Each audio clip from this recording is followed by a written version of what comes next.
Trump knew anything about history, he would be worried about his success with North Korea. Never mind that there is no agreement yet, and never mind that no summit meeting has yet been held, the facts speak to a Trump triumph. Could it be that Trump's bluster and belligerence have persuaded North Korean leader Kim Jong-un to play ball? It sure must look like it to Trump. Whether it looks that way to Kim is a different matter. The proposed summit seemed to materialize out of thin air. Kim proposed, Trump accepted, and diplomats who liked to negotiate the shape of the table were left out in the cold. It's not even clear what denuclearization would mean. Trump used the term in a recent tweet, agreed to denuclearization, he said of North Korea, but Kim has agreed to no such thing. In fact, he has agreed to very little. North Korea without a nuclear arsenal is like Saudi Arabia without oil. Without it, the country disappears from the geopolitical map, just another developing nation that has a hard time feeding its own people. The nuclear program is what gives North Korea recognition, prestige and, not incidentally, security.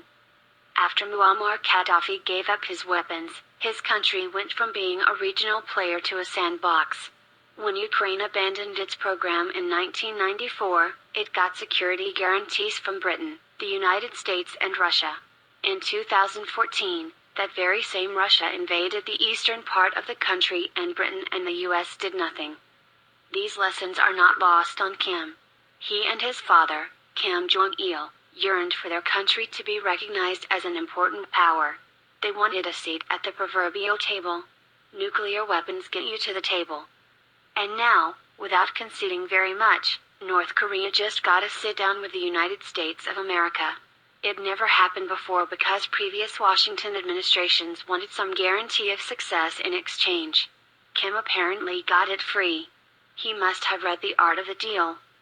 Trump, who in the words of his past or present lawyer and fixer, Michael Cohen, is an amazing negotiator, maybe the best ever in the history of this world, is likely to go into the talks with Kim as Donald Trump in full. That means unprepared, cocky and splendidly ignorant.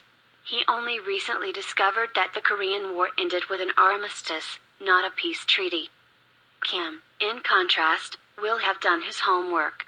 The North Koreans have likely read up on Trump. Somewhere along the line, they are likely to announce a misunderstanding. They will make no more nuclear weapons, but they will keep the ones they have. Trump right now must feel vindicated. Never mind the South Koreans and all the work they've done, he has consistently taken credit for any positive development on the Korean peninsula. Modesty in anything would not be Trump. He ignored or brushed aside the State Department types who advocated caution. He leapt into the ring. His success so far can only affirm his quasi-religious faith in his own instincts. Should another crisis now erupt, it would be nearly impossible to get him to listen to experienced hands, like Defense Secretary James Mattis. Here we get to the uncomfortable matter of historical precedent. Hitler, too, had a mystical belief in his own instincts. He rearmed, violated treaties, marched into Austria and seized the Sudetenland. As he predicted, he was unopposed. Conquest after conquest followed, with naysayers brushed aside by the reality of past success. The man was convinced he was a military genius. He was, until he invaded Russia.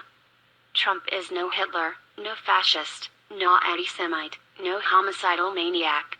But he does have a faith in his own genius, doubtlessly thinking he has a negotiating skill that is a God-given talent.